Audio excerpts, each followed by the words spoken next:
آپ نے ابھی تک ہمارا چینل سبسکرائب نہیں کیا تو ابھی سبسکرائب کریں اور بیل آئیکن کو کلک کر کے ہماری لیٹسٹ ویڈیوز کے بارے میں اپڈیٹ جانیں۔ سبسکرائب کیجئے اور ہم آپ کو لیے چلیں گے آپ کی فیوریٹ ویڈیو کی طرف۔ اعوذ باللہ من الشیطان الرجیم، بسم اللہ الرحمن الرحیم۔ السلام علیکم، میں ہوں مسز کوثر اور آپ دیکھنے والے یوٹیوب چینل مسز کوثر چینل۔ آج میں انسانی جلد کے بارے میں یعنی کہ اپنی انسانی اسکن کے بارے میں جو ہوں میں کچھ آپ کو انفارمیشن دینا چاہوں گی، معلومات دینا چاہوں گی۔ ہمارے جسم پر لپٹی ہوئی کھال یا اسکن یا جلد ایک بڑے اہم عضو کی حیثیت رکھتی ہے، اور اگر کسی وجہ سے ہماری کھال جل جائے تو ہمیں شدید ترین تکلیف کا سامنا کرنا پڑتا ہے، اور اس تصور سے ہی ہمارے رونگٹے کھڑے ہو جاتے ہیں۔ تحقیق سے پتہ چلا ہے کہ بچے اور بوڑھے دوسری لوگوں کی نسبت زیادہ آسانی اور زیادہ تعداد میں آگ کا نشانہ بنتے ہیں۔ ناخواندگی و جہالت، لاپرواہی اور جلد بازی، یہ تینوں عناصر ہی وہ بنیادی وجوہات ہیں جن کی بنا پر آگ انسان کو دبوچ لیتی ہے۔ لیکن دیکھا یہ گیا ہے کہ سب سے زیادہ خواتین ہی اس مہلک خطرے کے زد میں آتی ہیں، کیونکہ زیادہ تر آگ لگنے کے واقعات باورچی خانوں میں پیش آتے ہیں۔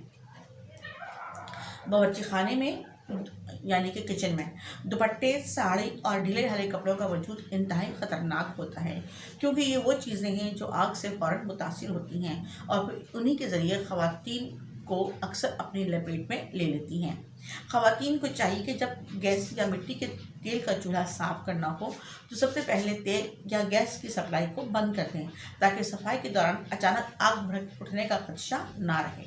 اس کے علاوہ چولہے پر سے کوئی گرم برتن اتاریں تو ہمیشہ سوتی گیلا کپڑا استعمال کریں۔ چولہے پر سے بھاری گرم برتن اتارنا خاصا مشکل ترین مرحلہ ہے، اکثر بد احتیاطی ہو جاتی ہیں اور بھاری برتن الٹ جاتے ہیں، لہٰذا اس معاملے میں گھر کے کسی فرد سے مدد لینا چاہیے تاکہ برتن آسانی سے اتارا جا سکے۔